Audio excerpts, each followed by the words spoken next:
I left Ethiopia after years of saving to see my children in Canada. My daughter opened the door, looked me up and down and said, "You're not staying here, there's a shelter down the road." She slammed the door in my face. I slept 2 nights with my bag in the cold, until a kind neighbor took me in. Weeks later at a block party she hosted to show off her new life, the bank officer arrived with documents.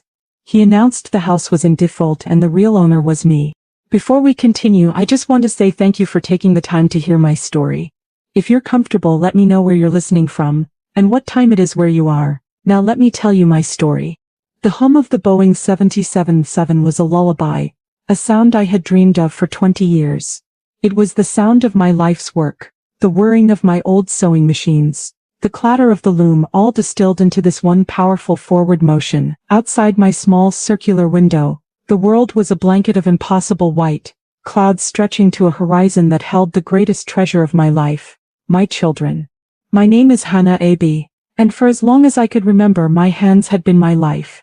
They were not the soft manicured hands of the women I saw in magazines. They were working hands, stained with the vibrant indigo and madder of my textile business in Addis Ababa, calloused from decades of weaving the intricate patterns of our ancestors. These hands had built a life, thread by thread, sacrifice by sacrifice. After my beloved husband Daniel was taken from me by a sudden illness, I was left a widow at 42 with 2 young children, Lena and a younger son, Michael. Our world, once filled with his laughter and the scent of the strong coffee he loved, became a quiet, anxious space. I knew I could not give them the world he had dreamed of for them in Ethiopia. The opportunities were elsewhere. So I made a promise to his memory, a silent vow over his grave. I would get them out. I would give them the Western education, the life of safety and limitless potential that he had always spoken of. I sold our small home and moved us into 2 rooms behind my workshop. I poured every burr, every ounce of my energy into my textile business. I worked from before the sun rose, my fingers flying, until long after the moon was high in the sky. I wove traditional gabardine and colorful cottons, selling them to the tourists who thronged the mercado, my reputation for quality and honesty growing with each passing year. Every penny I earned was split in 2, 1/2 for our meager existence, the other half for the Canada Fund. It was a dream, a whisper, then a tangible growing account at the local bank. When Lena was 17, the fund was large enough. I sent her first to a good university in Toronto to study business. 2 years later, Michael followed to study engineering. I packed their bags not just with clothes but with my hopes, my dreams, my entire future. Their tearful goodbyes at Bole International Airport were the hardest and proudest moments of my life. For the next 15 years, my life was the workshop. It was the rhythmic clatter of the loom, the scent of dyes and the brief, precious and increasingly expensive phone calls to Canada. I listened as their accents changed, as they spoke of new friends, new lives, new worlds I could barely imagine. I sent them money for tuition, for rent, for cars, for the clothes they needed to fit in. I celebrated their graduations through a crackling phone line. I saw their first apartments in blurry, emailed photographs. Lena soared in her marketing career. Michael became a successful civil engineer. They were living the dream, my dream, and through it all I kept saving. I denied myself every small luxury. I mended my old clothes, ate simple meals, and worked. The Canada Fund became the Visit Fund. The dream was no longer just to send them away, but to one day follow, to see with my own eyes the lives my hands had woven from so far away. Now, at 62, that day had finally come. Tucked into the worn leather purse on my lap was my passport, a visa I had waited months for, and the last of my savings, a small bundle of Canadian dollars. In my heavy suitcase in the hold were the gifts I had spent a year preparing, a magnificent hand-woven dobby for Lena, intricately embroidered with patterns from her grandmother's village, a hand-carved chess set for Michael, and bags of precious berbera medmaya and the finest coffee beans from Yirgashev. The scents and tastes of a home they had not seen in almost 2 decades. The pilot's voice came over the intercom, announcing our descent into Toronto. I pressed my face against the cold glass of the window. Below me the blanket of clouds parted, revealing a grid of glittering unfamiliar lights. It was Canada. It was the land of my children's success. It was the final destination of a 20-year journey. My heart, which had been so full of quiet, anxious hope, now overflowed with a joy so profound it brought tears to my eyes. The dream was no longer a distant horizon. It was here. The journey from Pearson Airport to Lena's suburban home was a silent, wondrous tour of a new world. The taxi, a large, clean car that smelled faintly of pine air freshener, glided down impossibly wide, smooth highways. Everything was so vast, so orderly, so green. Even in the crisp autumn air, the trees that lined the roads were a riot of red and gold, a painter's palette I had only ever seen in pictures. I gave the driver the address Lena had sent me months ago, an address I had memorized, repeating it to myself like a prayer. As we turned off the main highway and into a series of quiet, winding residential streets, my heart began to beat faster. The houses were magnificent, like palaces from a fairy tale. They were large and stately, built of brick and stone, each one set on a perfect manicured lawn that looked like a carpet of green velvet. There were no fences, no walls, just an open, trusting expanse of property that spoke of a safety and a wealth I had only dreamed of. This was it. This was the success I had worked for. This was the tangible proof that every sacrifice, every lonely night in my small workshop had been worth it. The taxi slowed and pulled up to the curb in front of a beautiful two-story house. It was made of warm red brick, with large welcoming windows and a deep blue door. A massive oak tree, its leaves a brilliant fiery orange, stood sentinel on the front lawn. A child's bicycle lay on its side near the pristine walkway. A small, happy sign of life.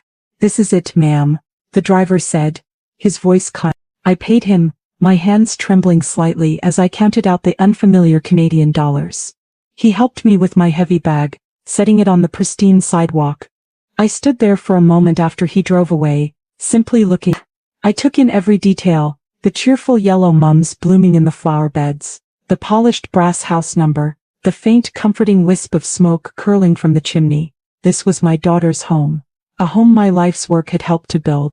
My bag felt heavy in my hand, not just with the weight of the gifts inside, but with the weight of 20 years of anticipation. It was a suitcase full of a mother's love. I walked up the pristine concrete walkway, my traditional Ethiopian dress, which I had saved for this very occasion, feeling suddenly very bright and very foreign in this muted, orderly world. My heart was a drum, beating a frantic, joyful rhythm against my ribs. I imagined the scene that was about to unfold, a scene I had played in my mind 1,000 times. Lena would open the door, her face would register a moment of shock, and then it would melt into pure, tearful joy. She would throw her arms around me. She would call for her husband, for my grandchildren whom I had only ever seen in photographs. "Imabet is here," she would cry, using the affectionate Amharic for mother. "My mother is here from Ethiopia." We would cry. We would laugh. I would be pulled inside into the warmth of the home I had only ever seen in pictures. I would finally hold my grandchildren. I would give them the gifts I had carried across the world. The scent of my spices, the coffee I would brew, would fill her Canadian kitchen, a small fragrant piece of home in this new land. I reached the deep blue door and pressed the small illuminated button beside it. A gentle musical chime echoed from within. I stood there, my bag at my feet, my heart overflowing with a love and a pride so profound it felt like it might burst. The door, the final barrier between my old life of sacrifice and my new life of reunion, was about to open. The door opened, and for a moment the scene played out exactly as I had dreamed. There was Lena, my daughter. She was more beautiful than any photograph could capture. She was 35 now, a woman, not the 17-year-old girl I had sent away. Her hair was styled in a sharp, elegant bob, her face perfectly made up. She wore a sophisticated silk blouse and tailored trousers, the very picture of the corporate success I had always hoped for her. Her face, for a fraction of a second, registered the shock I had anticipated. Her eyes widened, her mouth fell slightly open. But the joy I was waiting for, the tearful, loving recognition, never came. Instead, the shock on her face curdled, shifting rapidly into something else, something I had never seen before on my daughter's face. A flash of pure, unadulterated horror, quickly followed by a wave of sharp, cold annoyance. Her eyes, which I had dreamed of looking into, did not meet mine. Instead, they did a quick, brutal inventory of my person. They swept from the top of my head, where I wore my hair in traditional braids, down my brightly colored, hand-woven dress, to my sturdy, practical traveling shoes. Her gaze then fell to the heavy, worn suitcase at my feet, the one filled with gifts for her family. Her perfectly shaped lips tightened into a thin, hard line. She looked embarrassed. She looked, "Mother," she said, the word not a cry of joy but a sharp, incredulous and deeply unwelcome question. She spoke in English, the language of her new life, a language that in this moment felt like a wall between us. "Lena, my daughter," I said, my own voice a tearful, joyous whisper in Amharic. "I am here. I am finally here." I took a step forward, my arms open, ready for the embrace I had dreamed of for 20 years. But she held up a hand, a sharp warding-off gesture that stopped me dead. "What are you doing here?" she hissed, her eyes darting nervously over my shoulder to the quiet, pristine street behind me, to the windows of the neighboring houses. "You can't be here. Did you tell me you were coming? I didn't get an email." "It was a surprise," I said, my own smile faltering, the joy in my heart beginning to curdle into a cold, sick confusion I have saved for so long. "I wanted to see you, to see my grandchildren." "A surprise?" she repeated, the words laced with a venomous disbelief. She looked me up and down again, her expression one of utter revulsion. It was the look of a person who has just found something dirty and unpleasant on their pristine doorstep. "You can't just show up like this. Look at you. What will the neighbors think?" The cruelty of the question, the sheer breathtaking selfishness of it, was like a physical blow. She was not thinking of me, of my 20-year sacrifice, of my arduous journey. She was thinking of her neighbors, of her image. Then she delivered the final, devastating and utterly soul-destroying lines. "You are not staying here," she said, her voice a low, vicious whisper, each word a perfectly enunciated drop of poison. There's a shelter down the road, for homeless people. You can go there." Before I could process the monstrousness of what she had just said, before I could even formulate a response, she began to close the door. "Lena, please," I begged, my voice breaking, the tears finally coming. But they were not tears of joy, they were tears of pure, uncomprehending shock and pain. "My daughter, please. Don't call me that," she said, her face a mask of cold, hard fury. "Go away. You are ruining everything." And then, she slammed the door in my face. The solid final thud of the deep blue door echoed in the quiet suburban street. The musical chime which had sounded so welcoming just moments before, now felt like a mocking laugh. I stood there on the pristine welcome mat, my hand still half raised, my heart shattered into a million pieces. The dream, the one I had nurtured for 2 decades, had just died a violent, brutal death on a beautiful manicured doorstep in Canada. For a long time I did not move. I simply stood on the welcome mat, my bag at my feet, and stared at the deep blue door. My mind refused to accept what had just happened. It was a scene so monstrous, so contrary to the fundamental laws of love and family, that it felt unreal, like a waking nightmare. This had to be a mistake.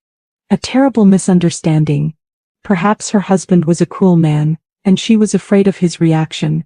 Perhaps she was under some terrible stress I couldn't understand.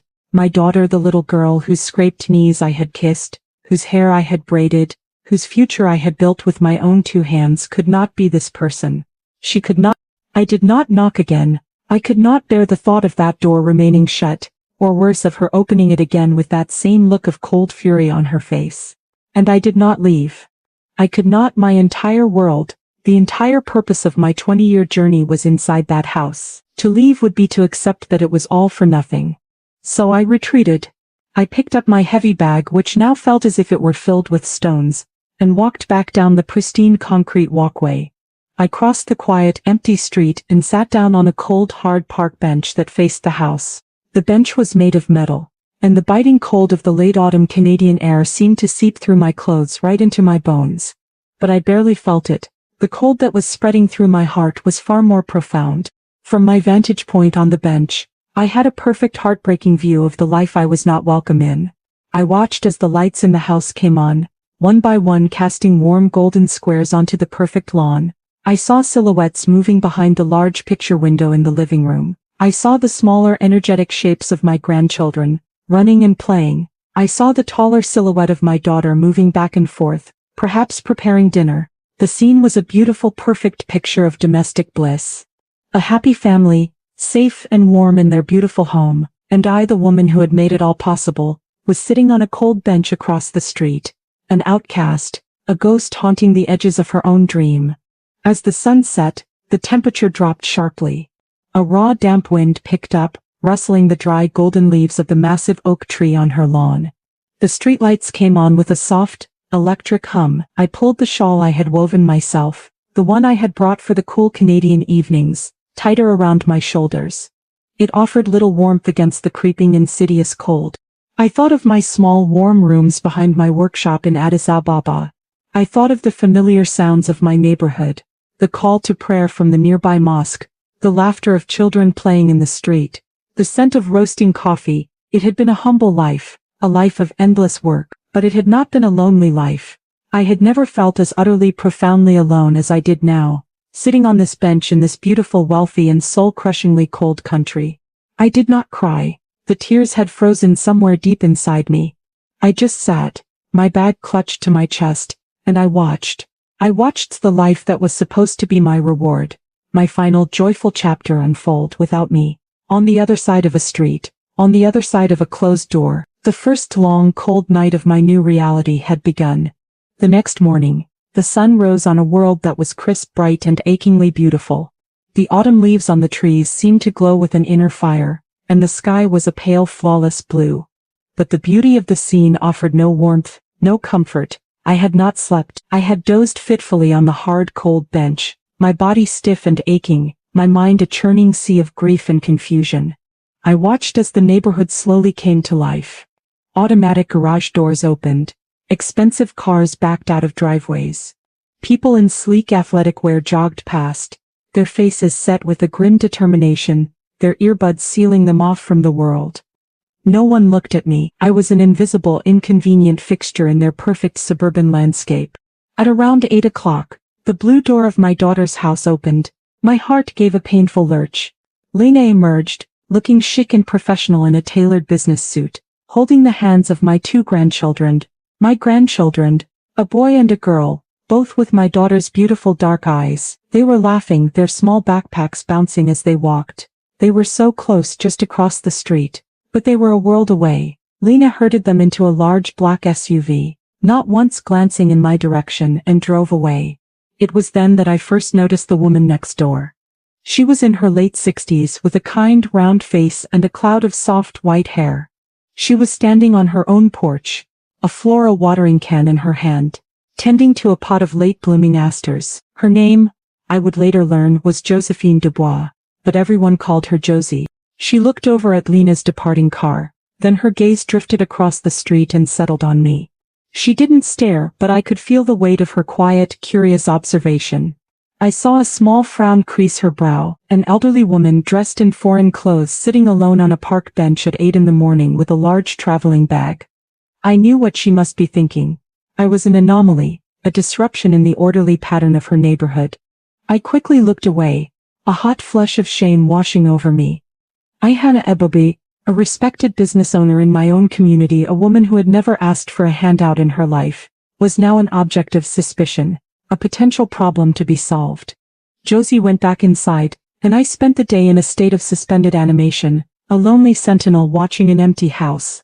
I had no money for a hotel, no knowledge of this new foreign city. My only landmark in this vast alien world was my daughter's home. I could not bring myself to leave its orbit. As the afternoon wore on and the sun began to dip toward the horizon, casting long, cool shadows across the perfect lawns, my hope began to curdle into a grim, painful understanding. Lena was not coming back for me. This was not a misunderstanding. This was a deliberate, calculated act of abandonment. The school bus arrived, and my grandchildren tumbled out, their joyful shouts echoing in the quiet air. A few minutes later, Lena's black SUV pulled back into the driveway. The lights in the house came on again, another performance of happy domestic life beginning. And on the porch next door, Josie Dubois appeared again, this time with a pair of pruning shears. She began to deadhead the roses in her front garden, but her attention was not on the flowers. Her gaze kept drifting across the street, to the small huddled figure on the park bench. Her expression was no longer one of simple curiosity. It had deepened into one of profound and growing concern. She saw that I was still there, that I had not moved all day, and she saw the sun setting, and she knew that the temperature was beginning to drop again. She knew that another long cold night was coming. The second night was colder than the first.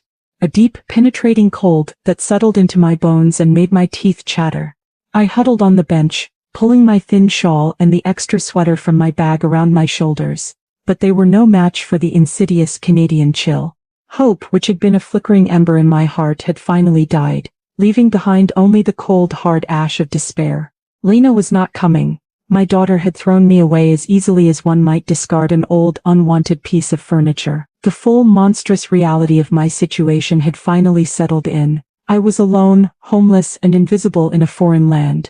I was shivering, my body racked with a deep, uncontrollable trembling, when I saw a figure emerge from the house next door to Lena's.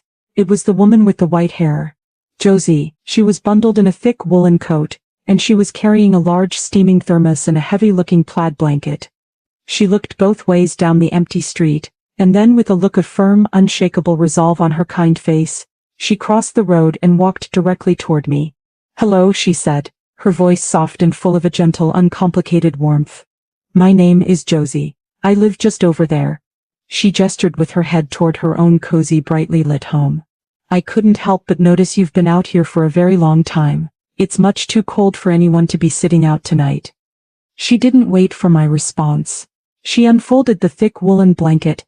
It smelled faintly and wonderfully of cedar and lavender, and draped it around my shoulders. The warmth was immediate and profound, a small circle of comfort in the vast cold night. She then unscrewed the top of the thermos, which served as a cup, and poured a stream of steaming, fragrant liquid into it.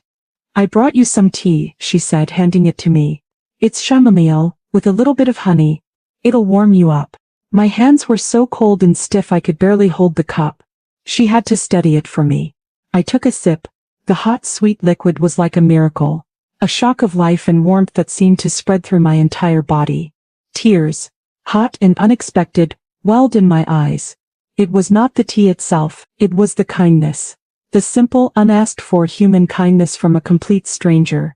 A kindness that had been so brutally denied to me by my own daughter. Josie sat down on the cold bench beside me, her presence a solid, comforting weight.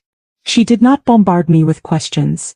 She just sat in a companionable silence, letting me drink my tea, letting the blanket do its work.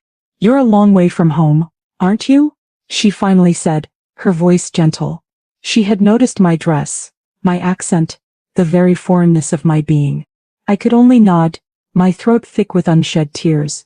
"Are you waiting for someone?" she asked, her gaze drifting toward Lena's brightly lit house. "My daughter," I whispered. The words a painful admission of my shame. "She lives there." Josie's kind face hardened almost imperceptibly. A flicker of something understanding and a deep, righteous anger flashed in her eyes. She had seen me here for 2 days. She had seen Lena coming and going. She was a retired school teacher, a woman who had spent a lifetime observing children and their parents. She knew how to read a situation. She was putting the pieces of my heartbreaking story together. "Has she been expecting you?" Josie asked, her voice still soft but with a new steely edge to it.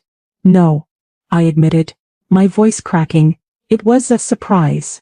Josie looked at me huddled under her blanket, a refugee from my own family's cruelty. She looked back at the beautiful, warm, and unwelcoming house across the street, and she made a decision. "Well," she said, her voice full of a sudden no-nonsense authority that I imagined she had used on generations of misbehaving schoolchildren. "That's quite enough of this. You are not spending another minute out here in the cold. You are coming home with me, right now." Before I could protest, she stood up, took the empty cup from my hands and helped me to my feet. "Come on," she said, her arm a firm, supportive guide. "Let's get you inside." And for the first time in 2 long, cold and soul-destroying days, I was not alone. A stranger had offered me the sanctuary that my own child had so cruelly denied. Josie's home was everything. My daughter's was not.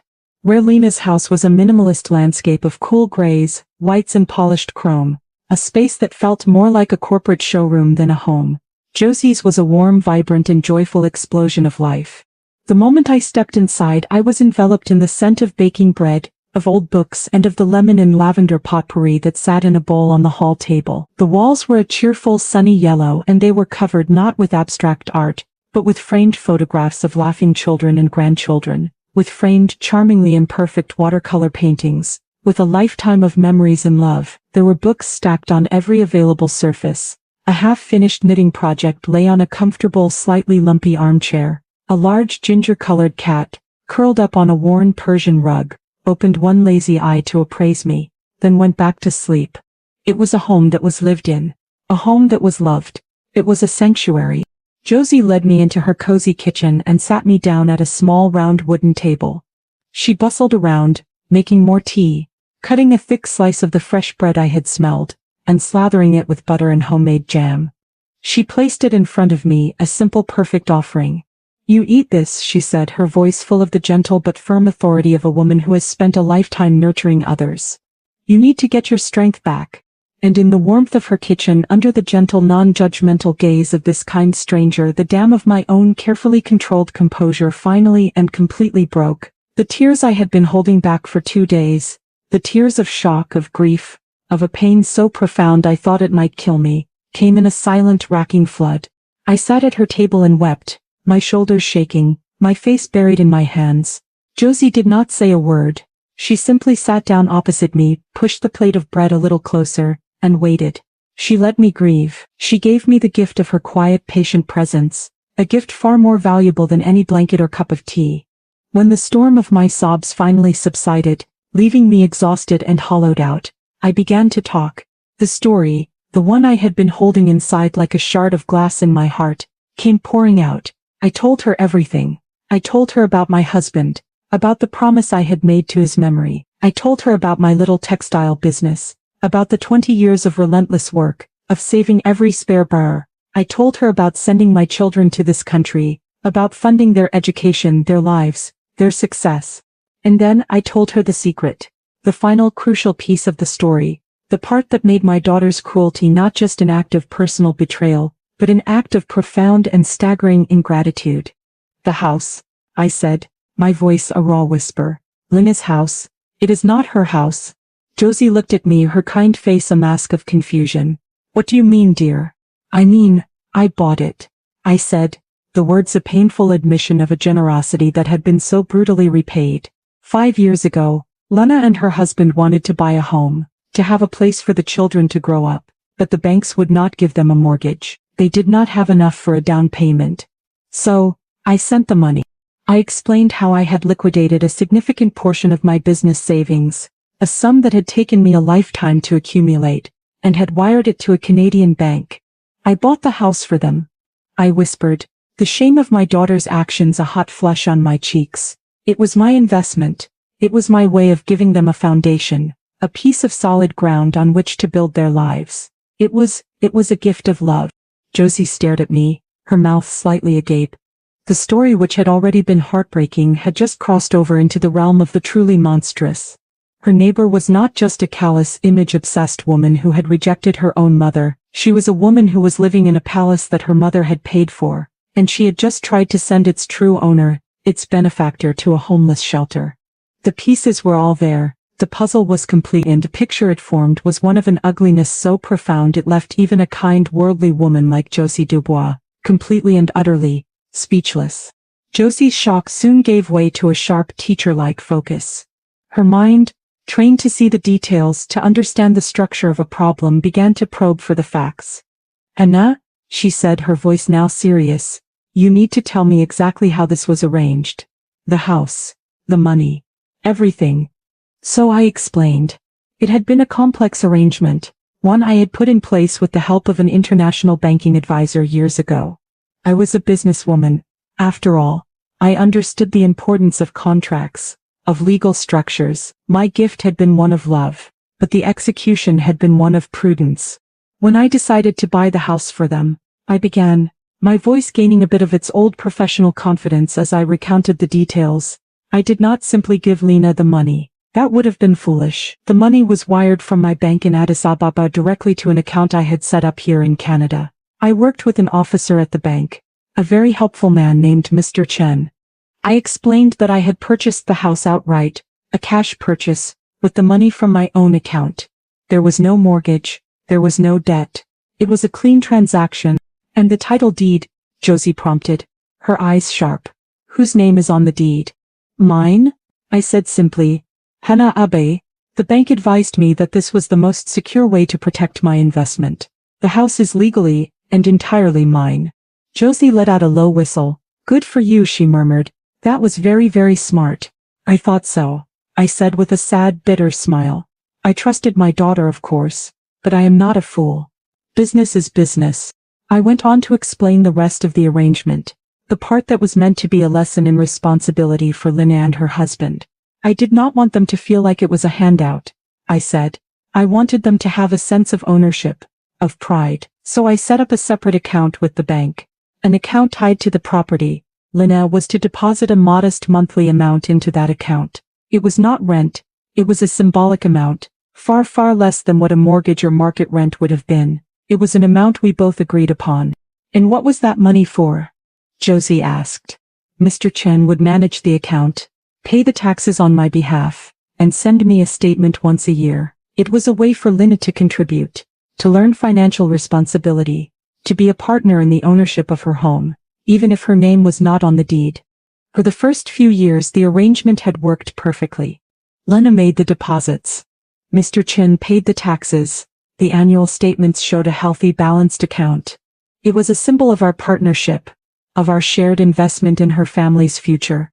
But in the last year, I confessed, my voice dropping, things began to change. Her emails became shorter, more infrequent. She stopped mentioning the house, and the last statement from the bank.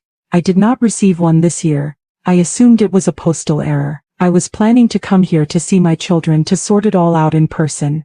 Josie sat back in her chair, a grim, dawning understanding on her face. She saw the full picture now, the legal structure I had so carefully built, the lesson in responsibility I had tried to impart, and the gaping, ominous hole where Lena's payments were supposed to be. Hana, she said, her voice low and serious. Have you spoken to this Mr. Chen since you arrived? No, I said. I have not spoken to anyone, only to you. Then I think, Josie said, her kind face now a mask of grim righteous resolve, that the first thing we are going to do tomorrow morning is make a phone call to the bank. The next morning I woke up in a strange bed in a strange house, but for the first time since arriving in Canada, I did not feel like a stranger. I felt like a guest. Josie had insisted I take her spare bedroom, a lovely sunlit room filled with books and a comfortable handmade quilt. I had slept a deep dreamless sleep, the first real rest I had had in days. After a simple breakfast of toast and coffee, Josie placed her landline phone on the kitchen table in front of me. It's time, she said, her voice a firm, supportive anchor. My hands were trembling as I pulled the worn piece of paper from my purse. It held the direct contact information for Mr. David Chen, the senior officer at the bank's mortgage and investments division. He was the man who had helped me set up the entire complex arrangement 5 years ago, the man who was the impartial guardian of my investment. With Josie's encouraging nod, I dialed the number, a polite secretary answered, and I asked for Mr. Chen. When he came on the line, his voice was just as I remembered it, calm, professional, and unflappable. Mr. Chen, hello, this is Hana Abbe calling, from Addis Ababa. Miss Abbe, he said, and I could hear the genuine surprise and pleasure in his voice. What a wonderful surprise. I was not aware you were in the country. To what do I owe the pleasure? My voice trembled, but I forced myself to be resolute. I am in the country, Mr. Chen, and I am calling about the property at 2125 Willow Creek Lane. I am afraid there is a problem. I explained the situation, my voice low and heavy with shame. I did not give him the full heartbreaking story of the slammed door and the nights on the bench. I simply stated the facts, as a businesswoman would. I have reason to believe that the financial obligations associated with the property are not being met by the resident, my daughter Lena Tades. I did not receive my annual statement this year, and I am deeply concerned. There was a moment of silence on the other end of the line, followed by the soft, rapid clicking of a keyboard. I see, he said, his voice now losing its warmth and becoming all business. Let me pull up the file, Miss Abbe. Please hold for one moment. The moment stretched into a minute, then 2. Josie reached across the table and gave my hand a reassuring squeeze. Miss Abbe? Mr. Chen's voice came back, and it was now laced with a grave, serious tone. I have the account records in front of me. I am afraid your concerns are more than justified. He proceeded to deliver the cold, hard numerical truth. Lena had not just missed a payment. She had not made a single deposit into the property account in over 6 months. The last payment we received was in April, he explained. As a result, the account has insufficient funds to cover the property tax installments. The property is now in significant default on its tax obligations to the municipality. We have sent 3 registered letters to the residents, addressed to you in care of Miss Tadesse, informing her of the delinquency. We have received no response. The news was a hammer blow. It was not just an oversight, it was a deliberate, sustained act of negligence. She had been receiving official warnings, legal notices, and had simply ignored them, all while living in the house, enjoying its comforts, secure in the knowledge that I was a world away and would never know. What does this mean, Mr. Chen? I asked, my voice a whisper. It means, he said, his voice now grim, that the property is at risk, Miss Abbe. The municipality can and will eventually place a lien on the house, and could even move to seize it in a tax sale.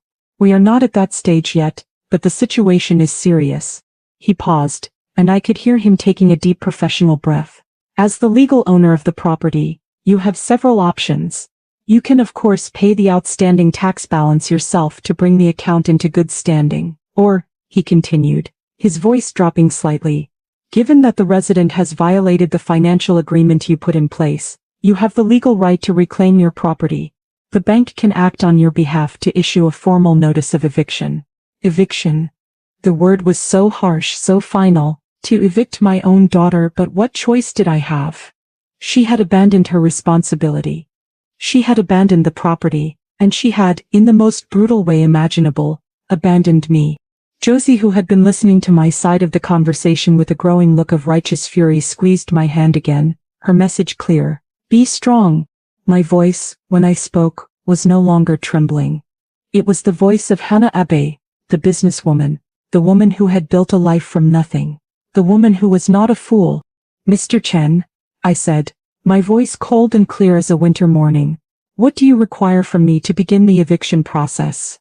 While I was on the phone with Mr. Chen making the most difficult and necessary decision of my life, my daughter Lena was living in a different world entirely. Her universe was not one of defaulted taxes and broken agreements, but of canapes, string quartets, and the precise shade of beige for the linen napkins.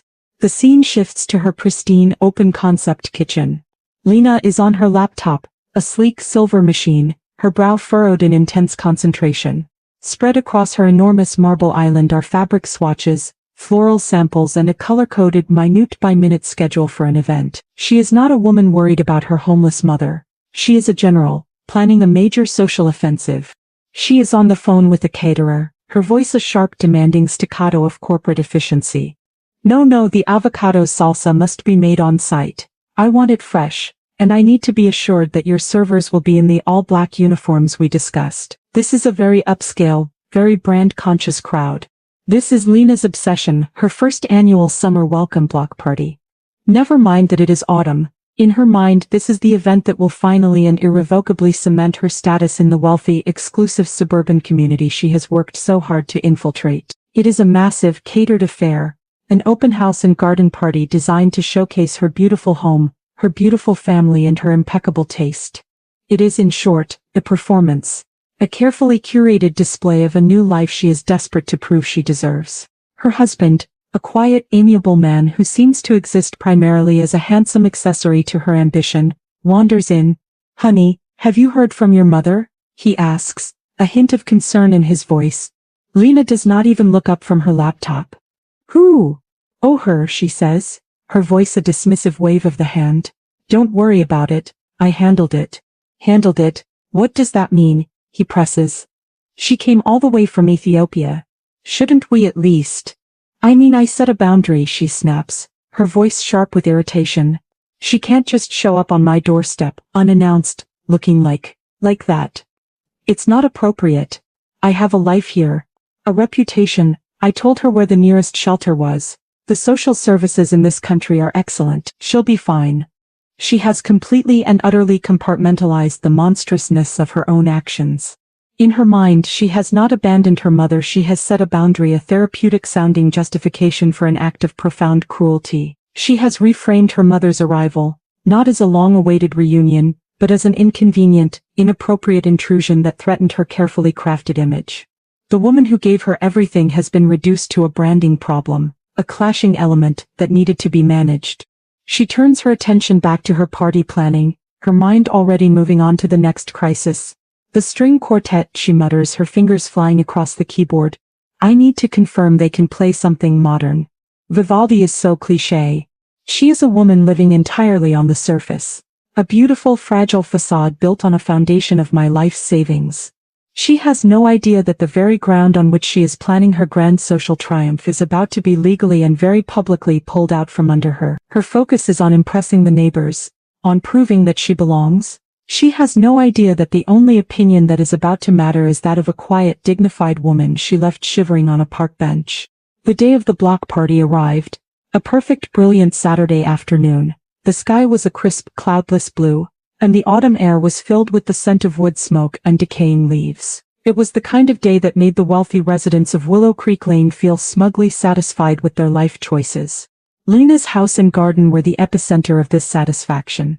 She had transformed her backyard into a vision of suburban perfection, a living advertisement for the life she so desperately wanted to project. A string quartet, looking slightly out of place in their formal black attire, was set up on the freshly mowed lawn, playing a modern, minimalist piece that provided a sophisticated, unobtrusive soundtrack to the afternoon. A long, beautifully decorated table was laden with food from a high-end catering company, a gourmet taco bar with a dozen different artisanal salsas, delicate hors d'oeuvres, and a magnificent multi-tiered cake from the city's most fashionable bakery. A bartender in a crisp white shirt was mixing signature cocktails at a makeshift bar set up on the stone patio.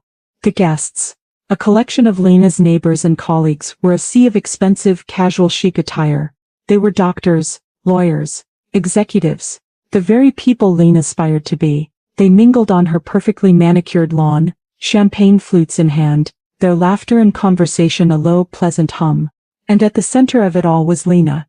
She was a radiant, confident hostess, the queen of her castle. She wore a simple but astronomically expensive white linen dress, her hair perfectly coiffed, her smile bright and unwavering. She moved through the crowd with an effortless grace, her hand on one person's arm, a shared laugh with another. She was performing the role of her life. The successful, well-liked and perfectly integrated member of the community. Lena, the house is just beautiful, one neighbor gushed. You have such incredible taste. Oh, it's nothing, Lena would reply with a practiced, self-deprecating wave of her hand. We've just been so lucky to find our dream home in this wonderful neighborhood. She was soaking it all in, the compliments, the admiration, the quiet envy. This was her triumph. This was the proof that she had made it. That she had successfully shed the skin of her humble Ethiopian past, and emerged as a new polished Canadian success story. From my place next door, in the quiet of Josie's living room, I could hear the faint, cheerful music of the string quartet. I could hear the murmur of the crowd, the bursts of laughter. Josie had offered to take me out for the day to spare me the pain of it all, but I had refused. I needed to be here. I needed to bear witness. I looked at my own reflection in Josie's window. I was a ghost. Watching a party being held in a house that was in a legal and moral sense my own. A party funded in all likelihood by the very money that should have been used to pay the property taxes. The irony was so bitter it was almost physically painful. Lena was celebrating her new life in my house, surrounded by the new family she had chosen. She had created a beautiful, perfect and utterly false display of success. And the curtain on her performance was about to come crashing down. The party was in full swing. The sun was beginning its slow golden descent, casting long dramatic shadows across the perfect lawn. The champagne was flowing, the music was playing, and Lena was at the peak of her social triumph, laughing at a joke with the head of the neighborhood association. She was completely blissfully absorbed in her performance. It was Josie who saw him first. She was standing by her front window, a silent, watchful sentinel, a cup of tea in her hand. Hana, she said, her voice a low, urgent murmur. He's here. I joined her at the window. A quiet, unremarkable black sedan had pulled up to the curb, not in front of my daughter's house but discreetly a few houses down. A man in a simple, well-tailored dark suit got out. He was holding a handsome but very official-looking leather briefcase. It was Mr. David Chen from the bank. He looked calm, professional, and utterly out of place amidst the casual, celebratory atmosphere of the block party. He did not walk up the main driveway, which was thronged with guests. Instead, he walked calmly down the sidewalk and entered the backyard through the side gate, which Lena had propped open. He moved with a quiet, unobtrusive purpose, a man on a mission, a shark gliding silently into a pool of brightly colored tropical fish. He paused at the edge of the patio, his eyes scanning the crowd. He looked like what he was, a man who did not belong, a man who had not been invited. A few guests cast curious, questioning glances his way. Who was the serious-looking man in the business suit? Mr. Chen, with the practiced ease of a man who has had to deliver bad news in many different environments, politely intercepted a neighbor who was on his way to the bar. "Excuse me," Mr. Chen said, his voice calm and professional but loud enough to be heard over the string quartet. "I'm looking for the hostess, Miss Lena Abbe. Could you please point her out to me?" The neighbor, a portly man in a pink polo shirt, looked Mr. Chen up and down, his expression a mixture of confusion and suspicion. "Who's asking?" "My name is David Chen," he replied, handing the man a business card. "I'm a senior officer with her bank. I have an urgent financial matter to discuss with her regarding this property." The words urgent financial matter have a unique power in a community like this. A community built on the careful maintenance of financial appearances. The neighbor's expression changed from suspicion to a keen, gossipy interest. He pointed a finger toward the center of the lawn where Lena was holding court. "She's right over there," he said, "the one in the white dress." Mr. Chen nodded his thanks and began to make his way through the crowd, his dark suit a somber, deliberate slash of color against the bright pastels of the party. He was no longer an unobtrusive presence. He was a man with a purpose, and that purpose was now drawing the attention of the surrounding guests. People began to watch him, their conversations faltering. The string quartet, sensing a shift in the mood, trailed off into a discordant silence. Lena, annoyed at the sudden lull in the party's energy, turned to see what the commotion was. She saw Mr. Chen walking directly toward her, his face a mask of polite, unshakable professionalism. She did not recognize him. She just saw a stranger in a suit, a man who was clearly not one of her invited high-status guests. A frown of pure, unadulterated irritation creased her perfect brow. Her perfect party, her flawless performance, was about to be interrupted. Lena intercepted Mr. Chen at the edge of her stone patio, her body language a fortress of barely concealed annoyance. Her smile was gone, replaced by the tight, impatient look of a busy executive whose time is being wasted. "Can I help you?" she asked. Her voice a sharp, clipped staccato. She did not introduce herself, she did not welcome him. She made it clear that he was an intruder. "Miss Lena Abbe?" Mr. Chen asked, his own voice a calm, unflappable counterpoint to her irritation. "Yes," she said. "What is this about?" "This is a private party." By now a small, curious circle of neighbors had begun to form around them, their champagne flutes paused halfway to their lips. They could sense a drama unfolding, a delicious, unexpected break in the monotony of suburban pleasantries. Josie and I were watching from the window, my heart pounding a frantic, nervous rhythm. "My name is David Chen, Miss Abbe," he said, handing her his business card. "I am a senior officer with the bank. I'm afraid I have an urgent and time-sensitive financial matter to discuss with you regarding this property." Lena glanced at the card, then back at him, her expression a mixture of confusion and dawning panic. The bank? An urgent financial matter? This was not part of her script for the day. "I think there must be some mistake," she said, her voice losing some of its sharp edge, a hint of uncertainty creeping in. "My finances are in perfect order, and this is hardly the time or the place for such a discussion." She gestured vaguely to the crowd of onlookers, her embarrassment turning to anger. "I apologize for the intrusion, Miss Abbe," Mr. Chen said, and he sounded genuinely apologetic, but his resolve was absolute. "However, we have sent 3 registered letters to this address regarding this matter, and have received no response. As the situation has now become critical, a personal notification was deemed necessary."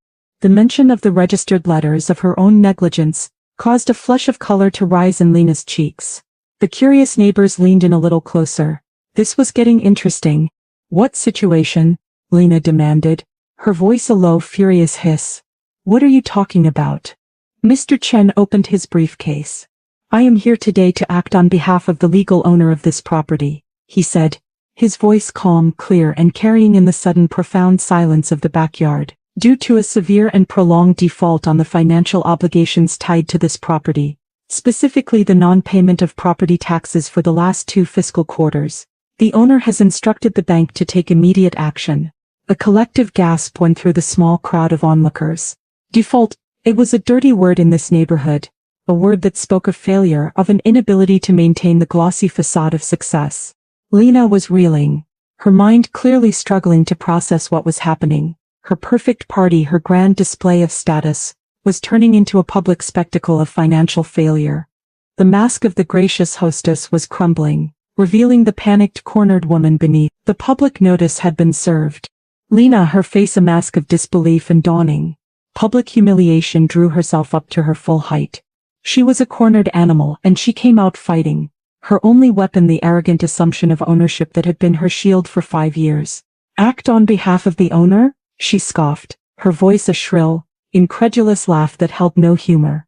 You're looking at the owner. This is my house. I don't know what fantasy world you're living in, but I suggest you take your briefcase and get off my property before I call the police and have you arrested for trespassing.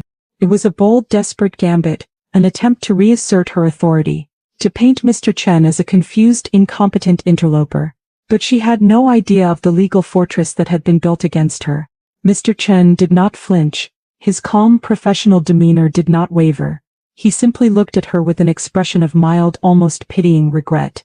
Actually, Miss Tedez, he said, his voice still clear and carrying to the now rapt audience of her neighbors, you are mistaken. You are listed in our records only as the resident, the designated party responsible for the property's financial upkeep. He reached into his briefcase and produced a thick, official-looking document, bound in a pale blue legal cover. It was the official notarized copy of the title deed that I had authorized him to obtain. He held it up, not for her but for the crowd, to see. This is the official title deed for the property at 125 Willow Creek Lane, as registered with the Municipal Land Registry Office, he announced, his voice taking on the formal cadence of a courtroom clerk. The deed lists a sole registered owner.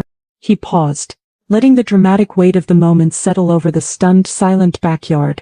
Lena stared at the document, her mouth opening and closing silently like a fish gasping for air. The sole registered owner of this property, Mr. Chen continued, reading directly from the document, his voice ringing with an irrefutable legal finality, is a Miss Hana Abbe. A wave of shocked, excited murmurs rippled through the crowd of neighbors. Abbe. The name was unfamiliar, foreign. It was most certainly not Tedez. Mr. Chen looked up from the document, his gaze sweeping over the crowd of confused, curious faces. We were informed she might be in the vicinity today, he said, his voice a calm, simple statement of fact. The reveal was complete. The bomb had been detonated. Lena's entire performance, her entire claim to this life, this house, this status, had been publicly and legally exposed as a complete and utter fraud. She was not the owner. She was just the resident, a resident who was, as her neighbors were now beginning to realize with a delicious gossipy horror, very, very much in default. The moment hung in the air, thick with a stunned, delicious silence. All eyes were on Lena, who stood frozen on her perfect stone patio, her face a crumbling ruin of shock and public humiliation. The queen had just been dethroned in the middle of her own coronation, and her loyal subjects were watching, mesmerized. Then on cue a new movement rippled through the crowd. Josie Dubois, her kind face a mask of quiet, righteous triumph, stepped forward from the edge of the party, and by her side, walking with a slow, regal and utterly unshakable dignity, was me. I had changed out of the simple clothes I had been wearing. I was now dressed in a stunning traditional Ethiopian gown, a beautiful flowing garment of pure white cotton, intricately embroidered with vibrant threads of gold and blue. It was one of the gifts I had brought for Lena in my heavy bag, a piece of our shared heritage she had rejected. On me, in this moment, it was not a costume, it was armor. It was a declaration of who I was, where I came from and the strength I possessed. I was not a homeless woman, I was not a problem to be hidden, I was Hana Abbe. A collective gasp went through the crowd of neighbors. The pieces of the puzzle, the ones that had been troubling them for weeks, suddenly and dramatically clicked into place. The strange foreign-looking woman who had been sleeping on the park bench. Lena's cold, dismissive behavior. Josie's quiet, protective kindness. It all made a sudden, shocking kind of sense. We walked through the stunned, parting crowd. Josie and stopped in front of Mr. Chen. I looked at my daughter, at her pale, horrified face, and I felt not a surge of triumph, but a deep, profound and heartbreaking sorrow for the child I had lost. "I am Hana Abbe," I said, my voice quiet but clear and steady, resonating in the silent backyard. Mr. Chen, his face a mask of professional respect, turned to me.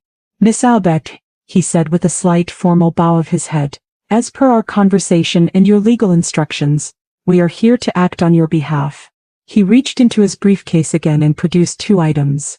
The first was a set of new shiny keys. The second was a sheaf of legal documents, the official notice of eviction. He handed them both to me.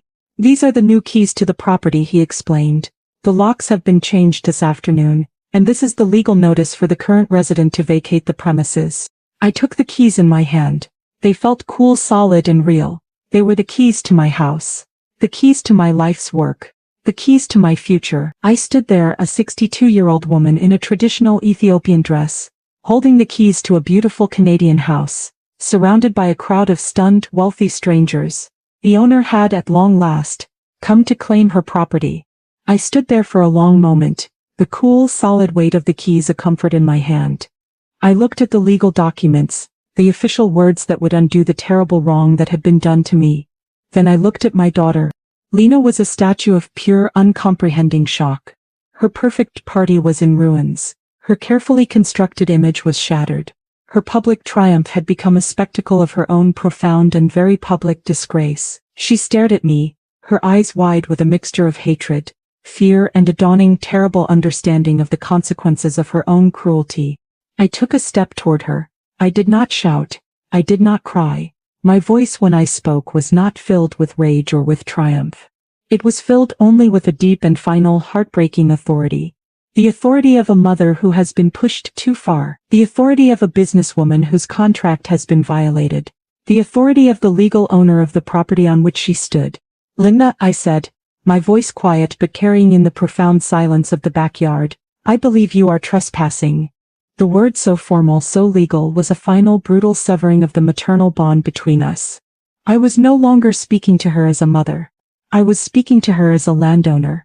Addressing an illegal occupant, "I have been advised by the bank that you have 30 days to gather your personal belongings and leave my house," I continued, my voice still calm, still even.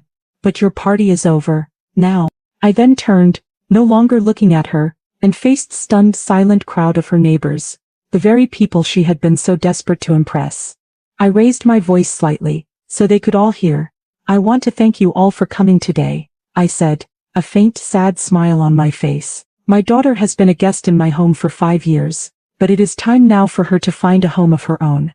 The party is over. Please, go home." For a moment, no one moved. They were all frozen, caught in the middle of this unbelievable real-life drama. Then from the edge of the crowd, a single sharp sound cut through the silence. It was Josie. She was clapping, a single sharp and utterly defiant clap. Then, another neighbor, the portly man in the pink polo shirt who had first spoken to Mr. Chen, began to clap as well. Then another, and another. A wave of spontaneous applause began to spread through the crowd. They were not applauding for the drama. They were not applauding for Lena's downfall. They were applauding for me. They were applauding for the quiet, dignified woman who had been wronged. The woman who had slept on a bench while her daughter lived in a palace. The mother who had finally, and with a devastating, quiet grace, reclaimed her home and her dignity. The sound of their applause, a sound of support from a community that did not even know me, washed over me. Lena stood, frozen, in the middle of her ruined party. Her face a mask of pure and adulterated humiliation, forced to listen to the sound of her own social circle applauding her eviction.